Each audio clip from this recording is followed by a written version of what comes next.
Hello विद्यार्थियों, मैं सोनू कुमार। तो कैसे हैं आप लोग? आप सभी कोई का हमारे YouTube चैनल फाउंडेशन क्लासेस में स्वागत है। पिछले क्लास में हम लोगों ने पढ़ा था कि निर्देशांक ज्यामिति है क्या। फिर उसके बाद हमने पढ़ा चतुर्थांश। फिर उसके बाद हमने पढ़ा मूल बिंदु, दूरी सूत्र, मूल बिंदु से दूरी सूत्र, और इस तरीके से करके हमने बहुत सारे कंसेप्ट कल क्लियर किए। बहुत सारे बच्चों का कमेंट आया और कहना था कि सबसे पहले सर आप ब्लू इंक का नहीं ब्लैक इंक का इस्तेमाल कीजिए, जो कुछ अच्छे से दिखाई नहीं दे रही थी। तो मैंने उस बात को माना और बाकी सारी चीज़ें ठीक थी। तो आप सब ऐसे ही हमें आगे सपोर्ट करते रहिए, जो कमियां हैं उसको बताते रहिए। मैं धीरे धीरे इसमें और इम्प्रूव करूंगा और सुधार करूंगा। चलिए तो शुरू करते हैं। तो हम लोग पढ़ रहे थे निर्देशांक ज्यामिति, कोऑर्डिनेट ज्योमेट्री। तो बेटा निर्देशांक ज्यामिति में कल जितना हम लोग पढ़े थे, अब उसके आगे का कॉन्सेप्ट पढ़ेंगे। तो उसके आगे का कॉन्सेप्ट है क्या? तो देखिए बेटा, ध्यान दीजिएगा। आप लोगों ने कल, एक बार मैं रिमाइंड करवा दूं, आपने कल पढ़ा दूरी सूत्र। दूरी सूत्र, तो दूरी सूत्र तो आपने पढ़ लिया था कि दूरी सूत्र अगर कोई पॉइंट ए तथा बी रहता है, ए जिसका निर्देशांक x1, y1 होता है, और कोई एगो पॉइंट बी था उसका निर्देशांक x2, y2 रहता है। तो अगर दूरी सूत्र ज्ञात करना था तो उसके लिए आपने पढ़ा था क्या, ए बी बराबर। तो ए बी बराबर आपने दूरी सूत्र पढ़ा था कि x2 माइनस x1 का होल स्क्वायर और प्लस y2 माइनस y1 का होल स्क्वायर। ये आपने क्लियर किया था कल। दूरी सूत्र मूल रूप से यही पढ़ाई हुई थी। उसके बाद आपने एक मूल बिंदु से दूरी सूत्र पढ़ा था। मूल बिंदु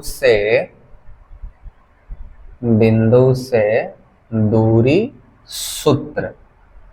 तो आपने मूल बिंदु से जो दूरी सूत्र पढ़ा, तो उसके लिए बेटा आपने पढ़ा था कि मूल बिंदु का तो निर्देशांक 0, 0 ही होता है।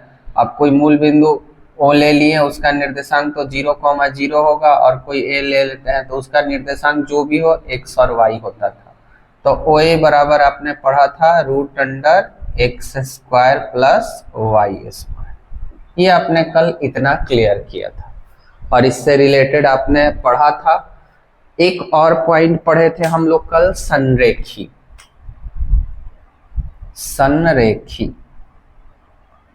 तो संरेखी में मैंने बताया था आपको कल, ये मैं आपको रिमाइंड करवा दे रहा हूं आज का क्लास शुरू होने से पहले।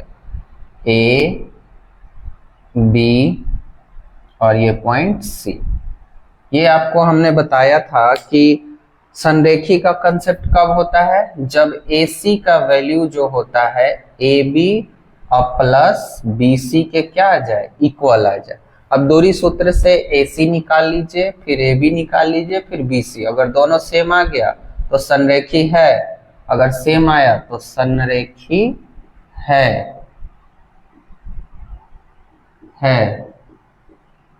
और अगर AC नॉट इक्वल टू आया AB प्लस BC, तब लिख देंगे संरेखी नहीं। ये हम लोगों ने कल पढ़ा था इतना। तो इतना तो कल आप लोगों का क्लियर था। अब बेटा आगे बढ़ते हैं। अगला जो कॉन्सेप्ट है, ये सारा आपको पॉइंट तो हम कल समझाए थे, ये सारा क्लियर है। अगला जो पॉइंट था वो है, नेक्स्ट कॉन्सेप्ट जो होगा आप लोगों का, वो होगा त्रिभुज पर आधारित। किस पर आधारित? त्रिभुज पर। तो त्रिभुज पर आधारित प्रश्न। तो ध्यान देंगे बेटा, त्रिभुज पर आधारित प्रश्न, कि त्रिभुज पर आधारित प्रश्न कैसे पूछे जाते हैं एग्जाम में। तो देखो बेटा, त्रिभुज पर आधारित प्रश्न होते कैसे हैं। सबसे पहले इसका कॉन्सेप्ट समझते हैं, क्योंकि आप सभी कोई को पता है कि भुजा के आधार पर त्रिभुज के 3 प्रकार, समबाहु, समद्विबाहु और विषमबाहु। समबाहु किसको बोलते हैं? जिसकी 2 भुजाएं बराबर हो। समबाहु यानी जिसकी सभी भुजा बराबर हो, समद्विबाहु यानी जिसकी दो भुजाएं बराबर हो, और विषम बाहु जिसकी तीनों भुजा असमान हो। तीनों भुजा क्या हो? असमान हो। तो ध्यान दीजिए, तो सबसे पहले हम बात करते हैं समबाहु त्रिभुज का। समबाहु त्रिभुज, तो जैसे ही बेटा आप लिखते हैं समबाहु त्रिभुज, तो कोई एक त्रिभुज होता है। एक त्रिभुज ले लीजिए, ए बी सी। अगर ए बी बराबर बी सी बराबर ए सी, ये तीनों भुजा अगर बराबर आया, किससे? दूरी सूत्र से। किससे? दूरी सूत्र से। अगर दूरी सूत्र से ये तीनों भुजा बराबर आ गया, तो समझ जाइए कि ये त्रिभुज कैसा त्रिभुज है? समबाहु त्रिभुज होगा। और अगर तीनों भुजा बराबर नहीं आई, तो समबाहु त्रिभुज नहीं होगा। दूसरा कॉन्सेप्ट था समद्विबाहु। समद्विबाहु त्रिभुज, तो समद्विबाहु त्रिभुज की बात की जाए, नाम से ही क्लियर है, समद्विबाहु, आइसोस्केलस ट्रायंगल बोलते हैं। तो यानी इसमें दो भुजाएं जो होगी बराबर होगी, और तीसरी भुजा जो होगी असमान होगी। ए बी सी, मैं यहाँ पे ले रहा हूं कि सपोज कीजिए कि ये और ये भुजा दोनों आपस में बराबर है और ये डिफरेंट है, यानी कि ए बी के बराबर कौन है? ए सी। ये दो भुजा बराबर है, तो आप समझ जाएंगे कि ये क्या है? समद्विबाहु। इसी प्रकार से तीसरा जो होता है विषम बाहु। विषम बाहु त्रिभुज,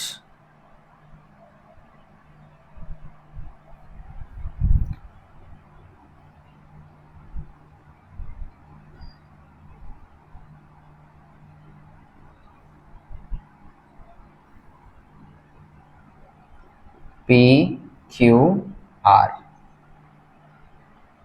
अब तीनों अलग अलग है, यानी कि P Q not equal to Q R और नॉट इक्वल टू है पी आर, यानी तीनों अलग अलग हो। अब कहने का मतलब है, थोड़ा सा अगर देखा जाए एक एग्जाम्पल के तौर पे, तो समबाहु त्रिभुज यानी तीनों, अगर एक 4 सेंटीमीटर है तो सारे 4 सेंटीमीटर होंगे, ये भी 4 सेंटीमीटर होंगे। दो बराबर है तो मान के चलिए ये दोनों 4-4 सेंटीमीटर हो, और सपोज कर लीजिए ये 6 सेंटीमीटर। यहाँ एक हो मान के चलो 4 सेंटीमीटर, एक हो 5 सेंटीमीटर और एक हो 6 सेंटीमीटर, तीनों भुजा अलग अलग। तो ये तो भाई त्रिभुज के हिसाब से, लेकिन निर्देशांक ज्यामिति के हिसाब से हम कैसे जानेंगे कि ये कौन समबाहु त्रिभुज है, कौन समद्विबाहु त्रिभुज होगा, कौन विषम बाहु त्रिभुज होगा? निर्देशांक ज्यामिति के टर्म में। ठीक है, इतना तो आप लोग पहले समझ गए होंगे। तो अब निर्देशांक ज्यामिति के टर्म में कैसे होता है ये हम आपको समझाते हैं। यहाँ मैं कुछ एग्जाम्पल लिखता हूँ, कुछ क्वेश्चन के थ्रू आपको बताऊंगा, आपको सारे कॉन्सेप्ट एकदम क्लियर हो जाएंगे। इतना पहले आप लोग देख लीजिए, एक बार समझ लीजिए, नोट कर लीजिए, तब आगे बढ़ते हैं। ठीक है बेटा, ओके, नोट कीजिए।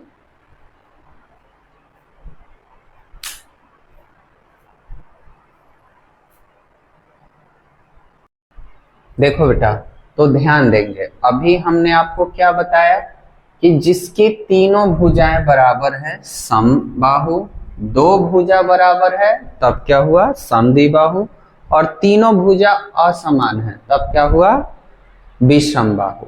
अब इसके आगे बढ़ते हैं। जैसे क्वेश्चन मैंने लिखा कि सिद्ध करे कि बिंदु 10, -18, 3, 6 तथा -5, 2 एक समद्विबाहु त्रिभुज के शीर्ष बिंदु।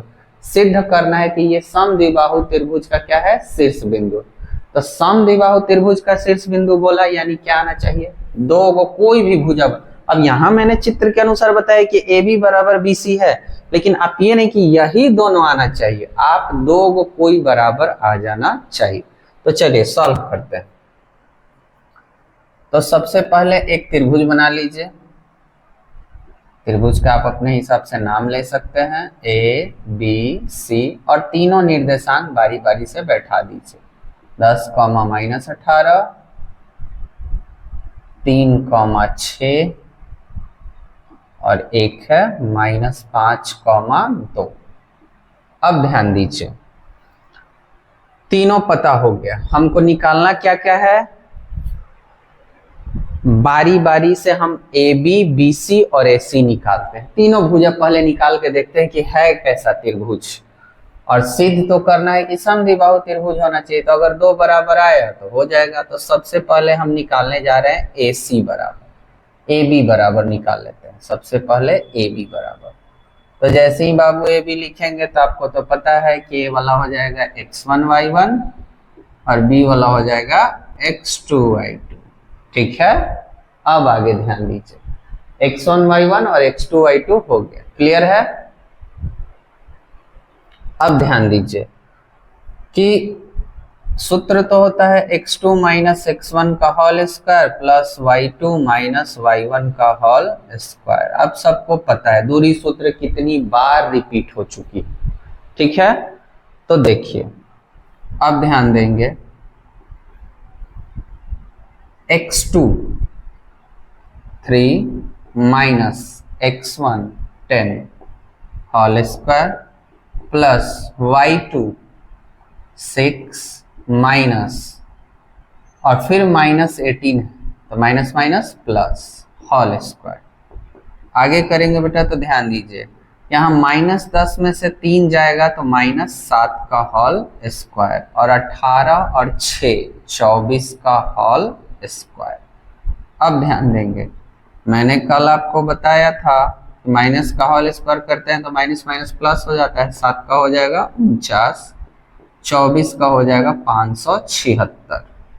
दोनों बेटा आप जोड़ेंगे तो आ जाएगा 9 6 15, 7 4 11 1 12, 5 और 6 625। 625 का आप निकालिएगा स्क्वायर रूट तो वो आ जाएगा 25।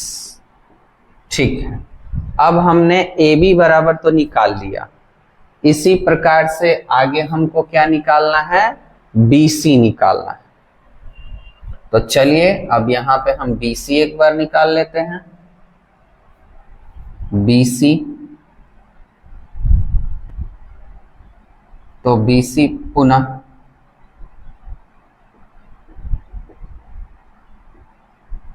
तो बी सी बराबर वही सूत्र होगा। इसको मैं एक बार इरेज कर लेता हूं।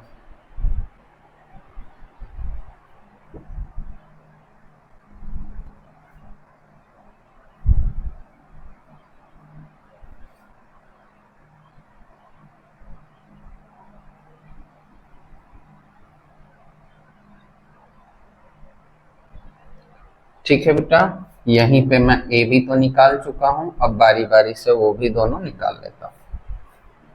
तो ध्यान देंगे, ए बी तो निकल गया, अब निकालना है हमको क्या, पुनः बी सी एक बार निकालने जा रहे हैं। सूत्र तो वही होगा दूरी सूत्र से, x2 - x1 का whole square plus y2 - y1 का होल स्क्वायर।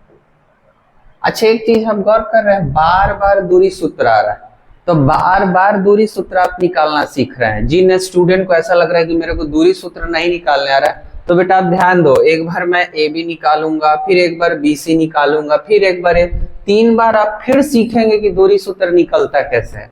तो ध्यान से देखते जाइए, समझ आते जाएगा। तो बी सी निकाल रहे हैं बेटा, तो जैसे ही आप बी सी निकालेंगे तो चूंकि पहले है बी, तो अब ये हो जाएगा x1 y1 और ये हो जाएगा x2 y2। अब ये बोर्ड पे तो मैं मिटा के कर दे रहा हूं, आप अपना b और c का वैल्यू लिख करके बना लीजिएगा। अब आप ध्यान दीजिए, x2 का वैल्यू कितना है, -5, माइनस x1 का वैल्यू कितना है, 3 होल स्क्वायर, प्लस y2 का वैल्यू कितना है, 2, और माइनस y1 का वैल्यू कितना है, 6 होल स्क्वायर। अब आगे बढ़ते हैं, -5 -3 -8 का होल स्क्वायर प्लस -6 में से 2 जाएगा, -4 का होल स्क्वायर। अब उसके बाद आगे बढ़ेंगे, -8 का होल स्क्वायर हो जाएगा प्लस में 64 और -4 का प्लस में 16। तो दोनों बेटा जोड़ेंगे, 6 4 10 की 0 और 6 और 1 7 और 1 8 यानी 80 आ गया। अब 80 का हमको तो फैक्टराइजेशन करना होगा, तो 80 का करेंगे तो 2 से लगेगा 40, 2 से लगेगा 20, 2 से लगेगा 10, 2 से लगेगा 5 और 5 से लगेगा 1। 2 को तो पेयर लग गया, 2 और 2, तो दोनों 2 बाहर आ जाएंगे। तो 2 में 2 से गुना होगा 4, अंदर रूट क्या रहेगा 5। ये आ गया किसका वैल्यू, BC का वैल्यू। अब इसके बाद हम लोग आगे बढ़ेंगे, AB हमने निकाल लिया, BC निकाल लिया, अब की बारी है AC की। तो चलिए बेटा ध्यान देते हैं AC। तो AC निकालने के लिए अब हम लोग क्या करेंगे, पुनः AC निकाल लें। आप इस तरीके से भी लिख सकते हैं, A का वैल्यू यहाँ पे लिख लीजिएगा 10, -18 और C का वैल्यू लिख लीजिएगा -5, -2 है, इस तरीके से। अब इसको x1 y1 कर लीजिए और x2 y2 कर लीजिए। AC बराबर तो वही लगेगा सूत्र, x2, x1 का whole square plus y2, y1 का होल स्क्वायर। अब ये सारा मान हम लोग यहाँ पे भरेंगे दोबारा से।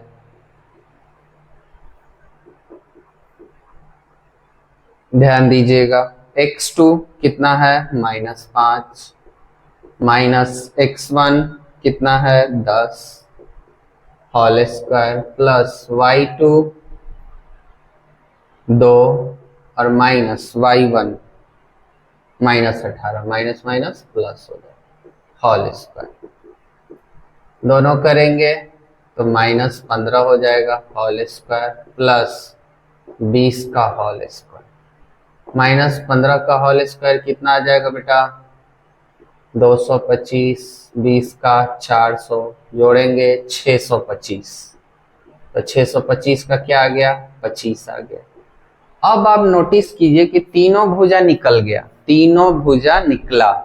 AB कितना निकला 25, BC कितना निकला 4√5 और AC कितना निकला 25। तो आप गौर कीजिए कि AB और AC ये दोनों का वैल्यू सेम आ गया।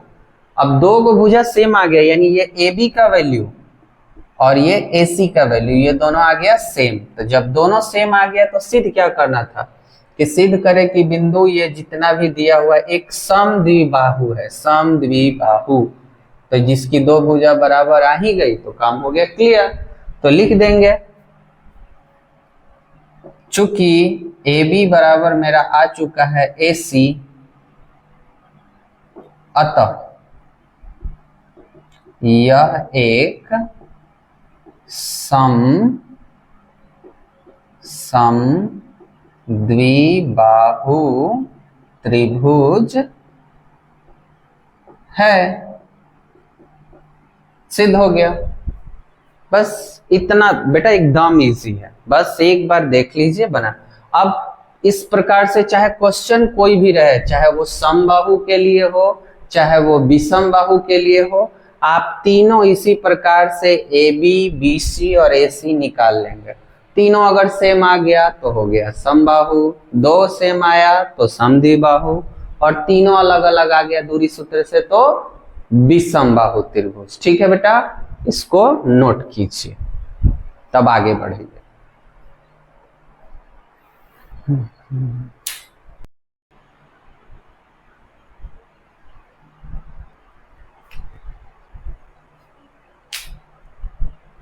अब बेटा ध्यान देंगे, आगे एक कंसेप्ट आता है समद्विबाहु समकोण त्रिभुज। ये त्रिभुज का ही कॉन्सेप्ट है। हम तो ये जान चुके हैं कि समबाहु, विषमबाहु, समद्विबाहु क्या है, लेकिन एक कॉन्सेप्ट और है समद्विबाहु समकोण। तो आप नोटिस कीजिएगा, समद्विबाहु समकोण यानी एक त्रिभुज तो होगा, एक त्रिभुज होगा, ठीक है, लेकिन त्रिभुज होने के साथ साथ वो समद्विबाहु भी होगा और समकोण भी होगा। तो समकोण बेटा 90 डिग्री, समकोण यानी क्या 90 डिग्री। और आपको पता है कि समकोण त्रिभुज में जो सबसे बड़ी भुजा होता है वो होता है कर्ण। कर्ण, ये कर्ण है, सबसे बड़ी भुजा, सबसे बड़ी भुजा। तो जब सबसे बड़ी भुजा कर्ण है, और तो ये तो बिल्कुल अलग हो गया, डिफरेंट हो गया। और यहाँ पे समद्विबाहु है, तो यानी ये एकदम क्लियरली है कि ये दोनों आपस में बराबर होंगे। यानी AB जो होगा BC के क्या होगा, इक्वल होगा। अगर ये इक्वल होगा तभी समद्विबाहु समकोण त्रिभुज होगा, अन्यथा नहीं होगा। ठीक है बेटा, समद्विबाहु समकोण त्रिभुज का कॉन्सेप्ट समझ गए। अब इस पे हम लोग पढ़ेंगे क्वेश्चन कि हम कैसे जानेंगे कि समद्विबाहु समकोण त्रिभुज कैसे निकाला जाता है, होता क्या है समद्विबाहु समकोण त्रिभुज। ठीक है, तो चलिए क्वेश्चन ध्यान दीजिए। एक क्वेश्चन है,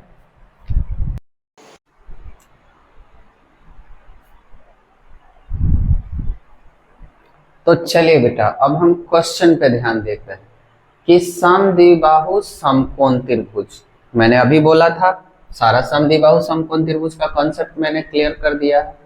अब हम बनाने जा रहे हैं, क्वेश्चन है कि सिद्ध करें कि बिंदु 7,10 -2,5 तथा 3,-4 एक समद्विबाहु समकोण त्रिभुज के शीर्ष है। इस त्रिभुज का क्षेत्रफल भी ज्ञात करें। तो चलिए सॉल्व करते हैं। सबसे पहले चूंकि समद्विबाहु समकोण है, एक पिक्चर ले लेते हैं, बना लेते हैं।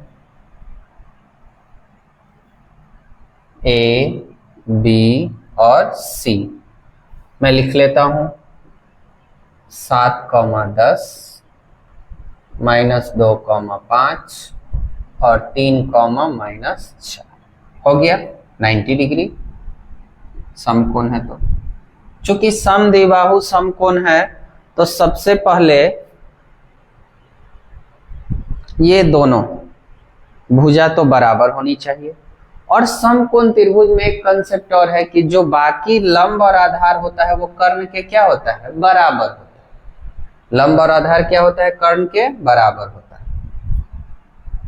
तो पहले हम निकाल लेते हैं AB बराबर, मान लीजिए लिख सकते हैं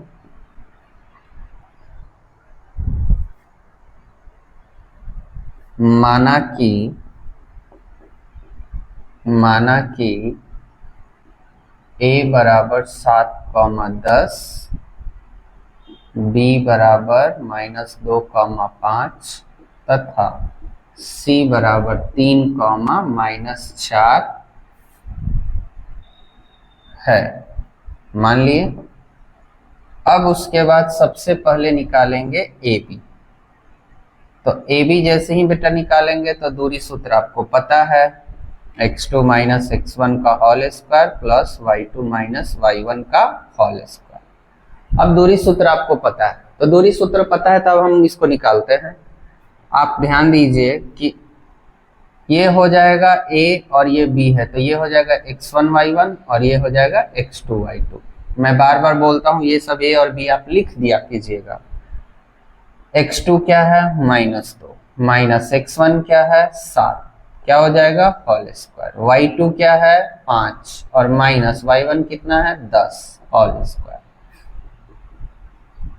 रूट अंडर -7 -2 -9 का होल स्क्वायर और उसके बाद 10 में से 5 जाएगा -5 का होल स्क्वायर। -5 का होल स्क्वायर क्या होगा 81, 5 का 25, दोनों जोड़ेंगे 6, 5 1 6 और 8 और 2 10, 106 इकाई आ गया AB का वैल्यू। AB का वैल्यू क्या आ गया 106। अब AB के बाद अगला हमको क्या निकालना पड़ेगा बेटा, BC निकाल लेता हूं मैं। BC सूत्र तो वही होना है BC। तो ध्यान देंगे BC बराबर भी निकालेंगे, तब x2 comma x1 plus y2 comma y1 whole square. देखो बेटा, अब ये BC है, B और C, तो अब ये हो जाएगा x1 y1 और ये हो जाएगा x2 y2। फिर से जाएंगे, इतना बार आप लोग दूरी सूत्र बनाना सीख रहे हैं, लगभग 10-12 बार भी हो चुकी है। अगर इसके बाद कुछ नहीं तो कम से कम दूरी सूत्र तो बेटा आ ही जाना चाहिए। तो x2 का वैल्यू क्या है 3, माइनस x1 का वैल्यू कितना है -2 है, तो माइनस माइनस प्लस 2 हो जाएगा होल स्क्वायर। y2 का वैल्यू क्या है -4, माइनस y1 का 5 होल स्क्वायर। 3 और 2 5 का होल स्क्वायर, -4 -5 -9 का होल स्क्वायर। 25 81 जोड़ेंगे रूट अंडर 106। अब बेटा हम देख रहे हैं कि AB का भी वैल्यू 6 और BC का भी वैल्यू 6। क्लियर हो गया, इतना से तो दम पता लग गया कि ये दोनों जो है समद्विबाहु तो है। अब समकोण भी साबित करना है, तो समकोण साबित करने के लिए एक और निकाल लो, AC निकाल लेते हैं। सूत्र तो सेम है, x2 माइनस x1 का whole square plus y2 minus y1 का होल स्क्वायर। x2 आपको बेटा पता है, और चूंकि C है तो ये हो जाएगा x1 और ये y1 और ये x2 y2 हो जाएगा। अब गौर कीजिएगा, x2 3 minus x1 7 plus y2 -4 और माइनस y1 10 होल स्क्वायर। अब करेंगे तो आ जाएगा क्या -4 का होल स्क्वायर और -14, -10 -4 -14 हो जाएगा। -4 का +16, -14 का हो जाएगा +196। दोनों जोड़ेंगे तो 6 6 12, 9 और 1 10 और 1 11 और 1 1 2, 212 वर्ग इकाई आ गया। तो बेटा देखो 212 का तो गुणनखंड निकलना चाहिए। 212 2 से लगेगा 1 0 6, फिर 2 से लगेगा 53, ठीक है 53 से लगेगा 1, तो पेयर तो लग गया। तो ये आ गया क्या 2√53, इसका आ गया AC का वैल्यू। अब आप गौर कीजिए कि AB का वैल्यू 106 आया और BC का भी वैल्यू कितना है 106 आया और AC का वैल्यू आ गया 2√53, इतना आ गया। तो अब हम लोग ध्यान देंगे कि ये जो है समकोण कैसे है। तो आपको पता है कि AB का वैल्यू और BC का वैल्यू दोनों आना चाहिए बेटा सेम। क्या क्या, AB का और BC का, दोनों का तो सेम आ गया है। इसके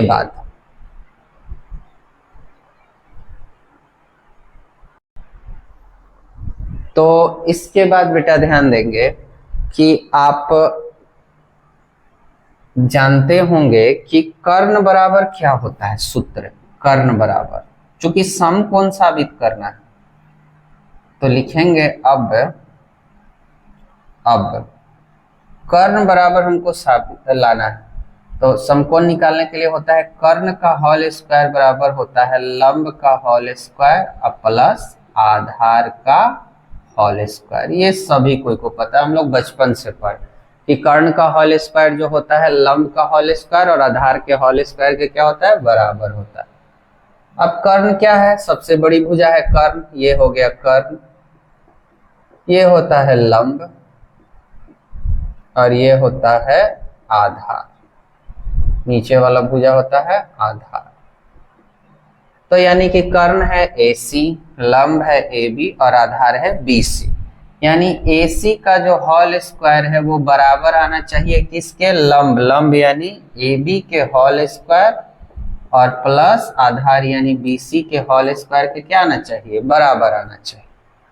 इसको हम लोग इतना पे ही रहने देते हैं, अभी रूट में चेंज नहीं करते, डायरेक्ट आ ही जाना है इतना में। AC का वैल्यू आया हुआ है √100 212 का होल स्क्वायर।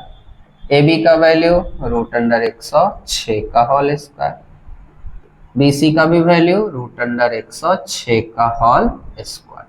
आपको पता है ना, होल स्क्वायर से रूट कट जाता है, ठीक है। तो यानी 212 बराबर 106 प्लस 106, यानी कि 212 बराबर 212। ये बेटा आ गया, यानी कि हमारा क्या आ गया कि कर्ण का होल स्क्वायर जो है लंब के होल स्क्वायर प्लस आधार के होल स्क्वायर के बराबर है।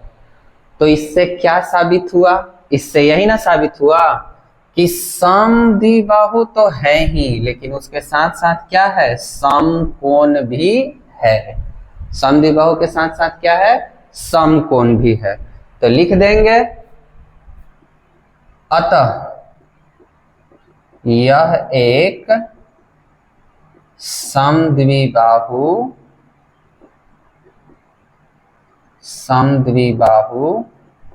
समकोण त्रिभुज है। समद्विबाहु समकोण त्रिभुज है। देखो बेटा, एक कंसेप्ट हो गया और क्लियर। अभी मैं जितना भी क्वेश्चन आप लोगों को बता रहा हूं, जितने भी क्वेश्चन करवा रहा हूं, सब एग्जाम में पूछे गए क्वेश्चन है और इम्पोर्टेंट क्वेश्चन है। बहुत सारे स्टूडेंट क्या होता है कि जैसे वो एनसीईआरटी का इस्तेमाल करते हैं, एग्जाम में कहा जाता है कि एनसीईआरटी से ही क्वेश्चन आते हैं, ऐसा नहीं है। और भी कुछ कुछ क्वेश्चंस पूछे जाते हैं। जैसे अभी आप ये जो क्वेश्चन देखें, ये आपको एनसीईआरटी में नहीं मिलेंगे, लेकिन कॉन्सेप्ट तो है, तो पढ़ना तो पड़ेगा। तो मेरा बस यही कोशिश है कि क्लास 10th के जितने भी बच्चे हैं वो मैथ को समझें, कॉन्सेप्ट को समझें, सिर्फ क्वेश्चन और आंसर इस तरीके की चीजों से दूर रहें। अगर आप इतना समझ पा रहे हो तो समझिए कि आपका बोर्ड में अच्छा नंबर आएगा, और अगर इतना नहीं समझ पा रहे हो तो फिर बेटा कुछ नहीं कहा जा सकता। पास होने के लिए बहुत सारे लोग पास हो जाते हैं, कम मार्क्स, कुछ फर्स्ट डिवीजन। तो फर्स्ट डिवीजन की भी मेरे सामने तो कोई वैल्यू नहीं। अभी के डेट में जो भी चीजें हैं, मेरा मानना है कि एक अच्छा स्टूडेंट वह स्टूडेंट है जो चाहे कोई भी सब्जेक्ट हो, मैथ हो, साइंस हो, एसएसटी हो, चीजों को बारीकी से समझे, कंसेप्ट को समझे, क्या कह रहा है वो समझे, तब जाके आपका होगा बेटा क्लियर। तो अभी चलिए ये सारी बातें हम बाद में करेंगे। अभी ये जितना बताया गया इसको आप अच्छे से उतारिए, देखिए और समझिए। और इस प्रकार के जब कभी भी क्वेश्चन ऐसे आए तो आप कोशिश कीजिए कि इस तरीके से हम उसको बना ही लें। चलिए कर लीजिए।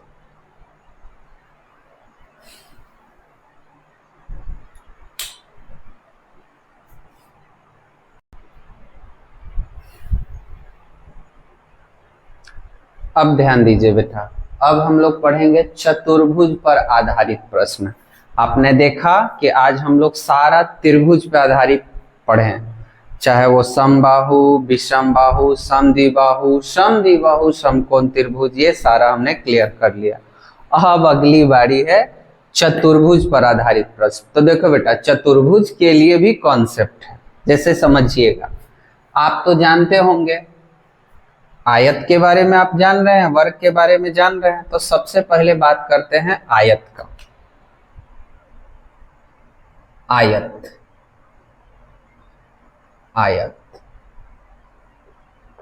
तो आयत का आप तो पिक्चर जानते होंगे, लंबाई और चौड़ाई, लंबाई और चौड़ाई, है ना, लंबाई और चौड़ाई, ए बी सी डी। ये मैं ले लेता हूं लंबाई है, लंबाई, और ये है चौड़ाई। जो छोटी भुजा होता है वो चौड़ाई होती है। तो अब आप गौर कीजिए बेटा कि आयत में आमने सामने की भुजा होती है बराबर, यानी कि ए बी, मैं इसको यहां ना लिख करके यहां पे आपको लिखूं तो ज्यादा बेहतर रहेगा। कि आमने सामने की भुजा ए बी बराबर क्या होगा, सी डी, और एक और भुजा है ए डी बराबर बी सी।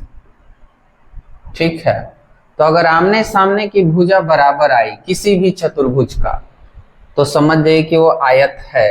लेकिन एक कंसेप्ट और, इन दोनों का विकर्ण, ये जो है विकर्ण, ये विकर्ण भी समान होना चाहिए।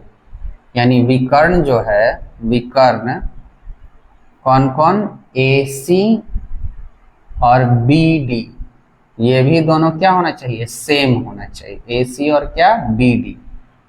अब अगर ये दोनों सेम हुआ तब तो बेटा ये आयत है। क्या है, आयत है। लेकिन अगर विकर्ण सेम नहीं हुआ तो तुरंत हो जाएगा समांतर चतुर्भुज। क्या हो जाएगा, समांतर चतुर्भुज। तो समांतर चतुर्भुज बेटा अब क्या है, तो समांतर चतुर्भुज में आमने सामने वाली भुजा बराबर होगी, आमने सामने वाली भुजा बराबर होगी, ए बी सी डी, यानी कि ए बी के बराबर होगा सी डी और ए डी के बराबर होगा क्या, बी सी। भुजा तो बराबर होगा, कोई दिक्कत नहीं है भुजाओं में, मगर विकर्ण जो होगा ये ए सी और ये बी डी, ये दोनों बराबर नहीं होगा। जो विकर्ण है A C not equal to B D, इसको बेटा ध्यान रखना होगा कि अगर, ध्यान दीजिएगा, अगर आयत में है कि आमने सामने की भुजा तो बराबर होती है, ठीक है, ए बी बराबर सी डी और ए डी बराबर बी सी लिखा हुआ दिख रहा है, लेकिन इसका विकर्ण भी दोनों सेम होता है। अगर आप ए सी और बी डी का भी वैल्यू निकालिएगा तो दोनों सेम आएगा, वैल्यू दूरी सूत्र से निकाल लेंगे, तो दूरी सूत्र से निकालने पर अगर ये सेम आया तो आयत, और अगर जहां जो सेम नहीं आया तो वो आयत नहीं रहेगा। क्यों ना वो आमने सामने की भुजा बराबर ही क्यों ना हो, मगर विकर्ण सेम नहीं होने पे वो आयत नहीं रहेगा, वो कौन सा चतुर्भुज हो जाएगा, समांतर चतुर्भुज। ठीक है बेटा, इतना क्लियर है। अब आते हैं, तीसरा है वर्ग।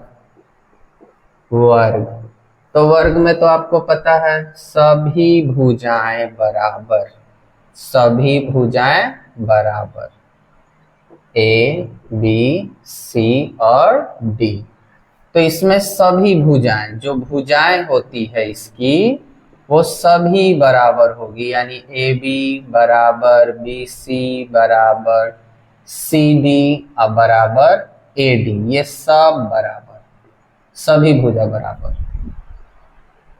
और इसका विकर्ण भी बराबर।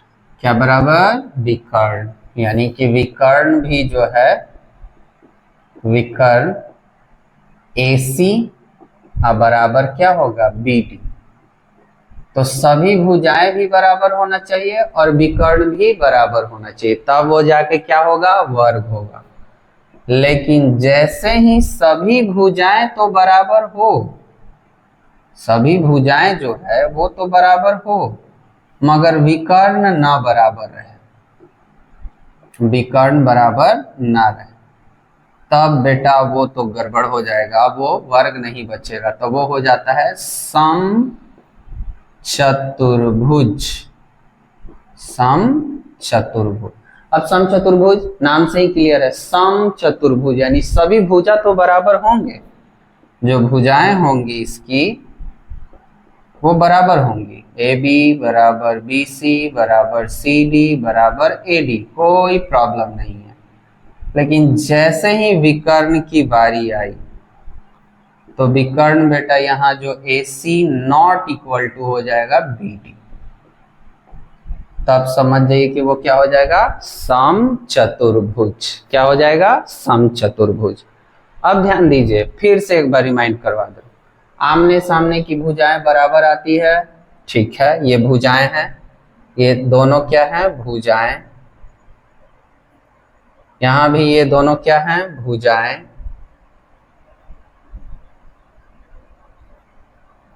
तो आमने सामने की भुजाएं बराबर आ रही थी और विकर्ण भी बराबर आ रहा था। आयत सिर्फ भुजाएं बराबर आती है और विकर्ण बराबर नहीं आता है। समांतर चतुर्भुज, यहाँ पे सभी भुजाएं बराबर और विकर्ण भी बराबर, तो वर्ग। और उसके बाद अगर सभी भुजाएं बराबर और विकर्ण बराबर नहीं हो तो समचतुर्भुज। इतना बेटा हो गया क्लियर। अब इस पे भी क्वेश्चन है। अब इस पे जितने भी क्वेश्चन आएंगे तो जैसे बेटा आपको त्रिभुज में बनाए हैं, दूरी सूत्र का इस्तेमाल किए हैं। किसका इस्तेमाल किए हैं? दूरी सूत्र का। यहाँ भी आपको दूरी सूत्र ही इस्तेमाल करना है। अगर आप दूरी सूत्र इस्तेमाल कर लिए हैं, आपका सब जो जैसे जैसे कॉन्सेप्ट आ गया, आप आराम से पता लगा सकते हैं कि वो आयत है कि समांतर चतुर्भुज है कि वर्ग है कि समचतुर्भुज है। ठीक है बेटा, इतना पहले नोट कीजिए, सारा नोट कर लीजिए कॉन्सेप्ट, तब आगे हम लोग बढ़ेंगे क्वेश्चन पे कि क्वेश्चन कैसे सॉल्व होंगे। एक दो बता दूंगा, उसके बाद आप कोई भी किताब इस्तेमाल करो, कोई भी किताब जो आपको अच्छा लगे। मेरे से पढ़ने में आपको एक फायदा है कि मैं सिर्फ आपको कॉन्सेप्ट सारा बता दूंगा।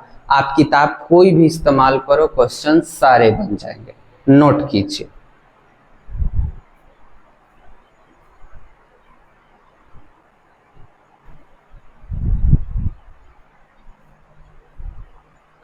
अब ध्यान दीजिए बेटा, चतुर्भुज पर आधारित प्रश्न। अभी मैंने चतुर्भुज का सारा कॉन्सेप्ट आपको समझा दिया। अब उस पर दो क्वेश्चन हैं जो आपको मैं करा दे रहा हूं ताकि आपको कोई दिक्कत ना रहे।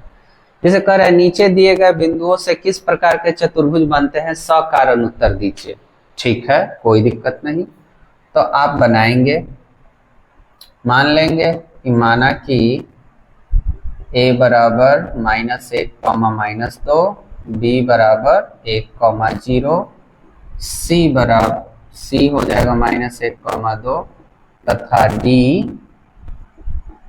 -3, 0 है। ये हमने मान लिया। अब हम आपको बता चुके हैं कि यह चतुर्भुज किस प्रकार का है, ये हमको पता लगाना है। तो हमको तो अभी तो है नहीं पता, तो हम पहले बारी बारी से क्या करेंगे, पिक्चर के अकॉर्डिंग ध्यान दीजिए। इस पिक्चर के अकॉर्डिंग हम बारी बारी से एक चतुर्भुज बना लिए हैं। ए बी सी डी, सारे निर्देशांक -1, -2, 1, 0, -1, 2 और डी का वैल्यू -3, 0। इस तरीके से हमने ले लिया। अब बारी बारी से मैंने बताया है कि आपको पहले ए बी निकालना है, फिर बी सी निकालना है, फिर सी डी निकालना है और फिर ए डी निकालना है। दूरी सूत्र का प्रयोग करना। फिर एक बार दूरी सूत्र आ गया, तो सबसे पहले हम ए बी बराबर निकाल रहे हैं x2 - x1 का whole square plus y2 - y1 का होल स्क्वायर। ये दूरी सूत्र के लिए ए बी का वैल्यू निकाल लीजिए। अब आप ए और बी दिखाई दे रहा है, x1 y1 x2 y2 बना लेंगे। x2 का वैल्यू क्या है 1, माइनस x1 का वैल्यू -1, तो माइनस माइनस +1 हो जाएगा होल स्क्वायर। y2 का वैल्यू 0, माइनस y1 का वैल्यू -2, तो माइनस माइनस +2 हो जाएगा होल स्क्वायर। 1, 1, 2 का होल स्क्वायर, 0 में 2 रहेंगे, 2 का होल स्क्वायर, 2 का होल स्क्वायर 4, फिर 2 का करेंगे 4, करेंगे 4, 4, 8 आ जाएगा बेटा। 8 का जब आप गुणनखंड निकालिएगा इस तरीके से गुणनखंड, तो 2 से लगेगा 4, 2 से लगेगा 2 और 2 से लगेगा 1, तो ये 2 को जोड़ा लग गया, तो 2 को जोड़ा लग गया तो बाहर 1 2 अंदर आ गया, यानी 2√2 आ गया। ये बी का वैल्यू आ गया। अब इसी प्रकार से फिर हमको किसका निकालना है, BC का। किसका निकालना है, BC का। दूरी सूत्र आपको पता है, x2 - x1 का होल स्क्वायर, y2 - y1 का होल स्क्वायर।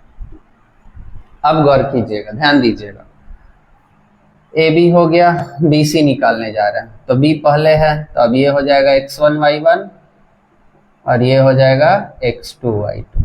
ठीक है बेटा, तो चलिए करते हैं।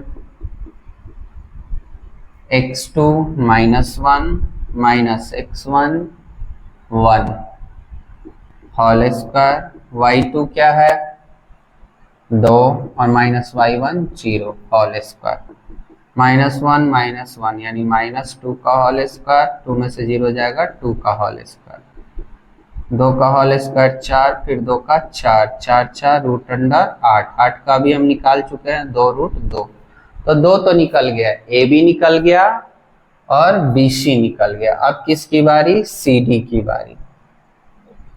इतना आसान ये सारा कंसेप्ट की वजह से हो जाता है कि बनाना एकदम इजी है। और दूरी सूत्र का तो इतना बार हमने इस्तेमाल किया है कि दूरी सूत्र तो पूछो ही मत। अब बेटा देखो C और D निकालने जा रहे हैं। अब ये हो जाएगा x1 y1 और ये हो जाएगा x2 y2। सजा दीजिए, x2 का वैल्यू क्या है -3, माइनस x1 का वैल्यू 1 है, तो माइनस ऑलरेडी यहाँ भी और माइनस माइनस +1 का होल स्क्वायर, y2 का वैल्यू 0 माइनस y1 का वैल्यू 2 होल स्क्वायर। अब उसके बाद ध्यान देंगे -3 में से 1 जाएगा -2 का होल स्क्वायर, प्लस 0 में से -2 जाएगा तो -2 ही रह जाएगा होल स्क्वायर, -2 का होल स्क्वायर करेंगे तो +4, यहाँ भी -2 का +4, फिर करेंगे रूट अंडर 8, 8 का 2 रूट 2। हमने A B B C C D यहाँ तक तो निकाल लिया, अब की लास्ट है ए डी। तो ए डी बेटा निकालने जा रहे हैं, तो ए डी ये हो जाएगा x1 y1 और ये हो जाएगा x2 y2। x1 y1 का वैल्यू क्या है x2 माइनस x1 का whole square plus y2 minus y1 का होल स्क्वायर, फिर वही बात x2 -3 माइनस x1 -1 तो minus minus +1, y2 0 minus y1 -2 तो माइनस माइनस +2 होल स्क्वायर, -2 का होल स्क्वायर 2 का होल स्क्वायर करेंगे 4 + 4, ये भी आ जाएगा रूट अंडर 8 यानी 2 रूट 2। अब आप गौर कीजिए, ए बी का भी वैल्यू 2 रूट 2, बी सी का भी वैल्यू 2 रूट 2, सी डी का भी वैल्यू 2 रूट 2 और ए डी का भी वैल्यू 2 रूट 2, सभी भुजाएं बराबर। तो इससे तो ये क्लियर हो गया सभी भुजाएं बराबर कि वर्ग, लेकिन वर्ग के लिए क्या, अगर ये विकर्ण सेम आया, ये और ये, अगर ये दोनों विकर्ण सेम आया तब वर्ग, और अगर विकर्ण भाई सेम नहीं आया तब तो समचतुर्भुज। आपको याद है क्या होगा, समचतुर्भुज। अब बारी आती है विकर्ण निकालने की, इतना आप लोग नोट कीजिए पहले और तब हम निकालते हैं विकर्ण। ठीक है बेटा, इतना नोट कीजिए।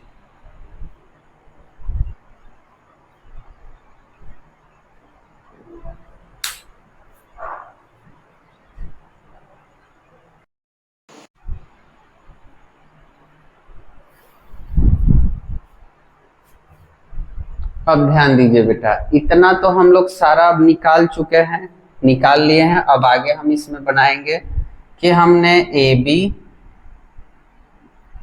बी सी सी डी और ए डी तीनों हमने निकाल लिया और सभी कोई आपस में बराबर था क्योंकि सभी का वैल्यू 2 रूट 2 ही आ रहा था। तो इतना तक तो हमको पता हो चुका है। अब इसके बाद हम क्या निकालने जाएंगे कि दो विकर्ण AC और BD, इसको भी दूरी सूत्र से निकाल लेते हैं। अब हम विकर्ण निकालने जा रहे हैं। विकर्ण क्या क्या, सबसे पहले AC, तो AC बराबर वही दूरी सूत्र x2 माइनस x1 का होल स्क्वायर और प्लस y2 माइनस y1 का होल स्क्वायर, यही ना होता है बेटा। तो ध्यान दीजिए, ये x1 y1 और ये x2 y2। अब ध्यान दीजिएगा कि x2 का वैल्यू है क्या, x2 का वैल्यू तो -1 दिया हुआ है, माइनस x1 का वैल्यू है -1, तो माइनस माइनस +1 हो जाएगा होल स्क्वायर। ठीक है, प्लस y2 की वैल्यू क्या है 2 है, और माइनस फिर y1 की वैल्यू है +2, -2 तो माइनस माइनस +2 हो जाएगा होल स्क्वायर। तो +1 -1 ये हो जाएगा 0, होल स्क्वायर, 2 का होल स्क्वायर 4, 2 2 4 होल स्क्वायर। 0 का तो कोई वैल्यू नहीं है बेटा, 0 का होल स्क्वायर 0, 4 का 16, 16 का कितना आ जाएगा 16 हो जाएगा, करेंगे तो क्या आ जाएगा 4। AC का वैल्यू पता हो गया। अब उसके बाद हमको निकालना है एक बार BD का वैल्यू। BD सूत्र वही x2 माइनस x1 का whole square plus y2 minus y1 का होल स्क्वायर। अब गौर करिएगा BD, अब ये हो जाएगा x1 y1 और ये हो जाएगा x2 y2, विकर्ण निकाल रहे हैं। तो x2 कितना है भाई -3 minus x1 +1 whole square, y2 कितना है 0 और माइनस y1 भी कितना है 0, तो -3 और -1 कितना होगा -4 का होल स्क्वायर, 0 में से 0 घटेगा 0 का होल स्क्वायर, 4 का होल स्क्वायर माइनस +16, 0 का 0 यानी कि 16 ही, यानी कि 4।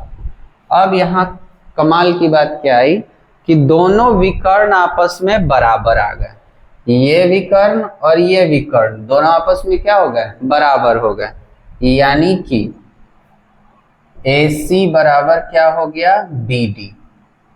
तो जैसे ही AC बराबर BD हुआ तो समझ जाइए कि अतः यह एक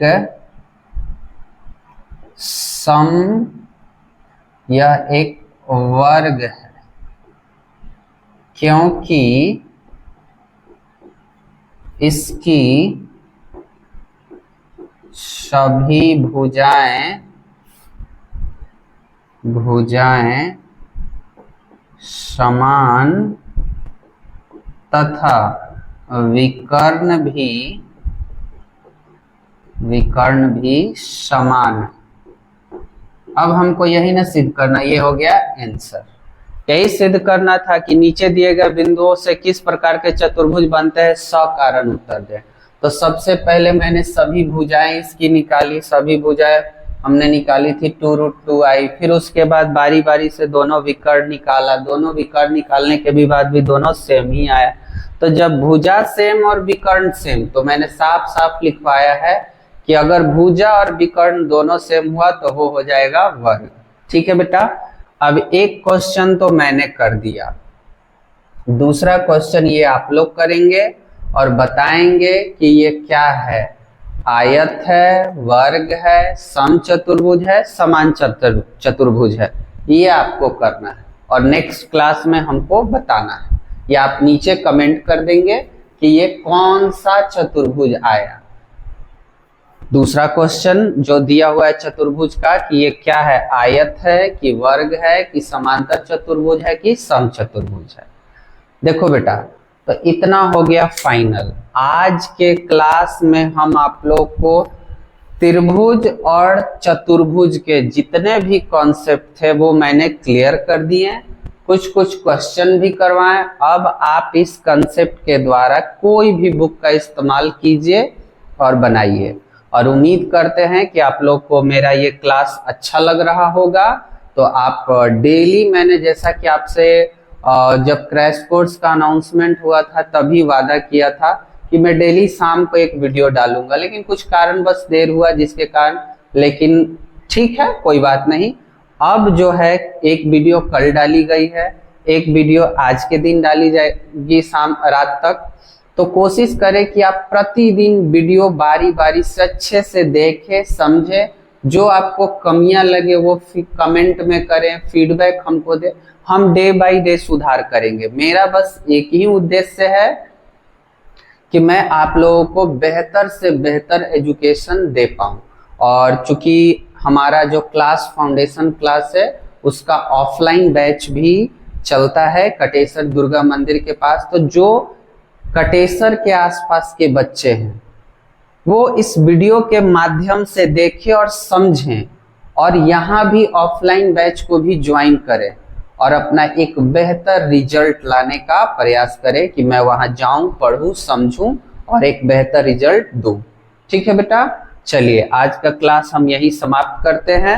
बाकी जो भी आपको प्रॉब्लम लगे आप कमेंट कीजिए, बताइए हमको, जो भी कमियां दिखे वो भी बताइए, मैं डेफिनेटली उसमें सुधार करूंगा। और उम्मीद करता हूं कि कल जो कि मेरा पहला वीडियो था उससे आज का वीडियो कहीं ना कहीं कईक मायनों में आपको बेहतरीन लगेगा, क्योंकि फर्स्ट डे जो होता है सभी कोई भी टीचर हो सेल्फ कॉन्फिडेंस थोड़ी कम होती है, कैसे होगी क्या होगी ये मेरे को प्रॉब्लम था, लेकिन अब अच्छी है, अच्छा लग रहा है। बच्चों का प्यार और सपोर्ट हमको और मोटिवेट कर रहा है कि हम और बेहतर से बेहतर आप लोगों को कंटेंट प्रोवाइड करवाएं। तो ठीक है बेटा, धन्यवाद। आज का क्लास हम लोग यही समाप्त करते हैं। बाकी नेक्स्ट डे जो है हम लोग पढ़ेंगे विभाजन सूत्र। अब विभाजन सूत्र में भी कंसेप्ट है जो कि हम कल के क्लास में डिस्कस करेंगे और इस प्रश्न का उत्तर आप लोग हमें जरूर बताइएगा। ठीक है, धन्यवाद।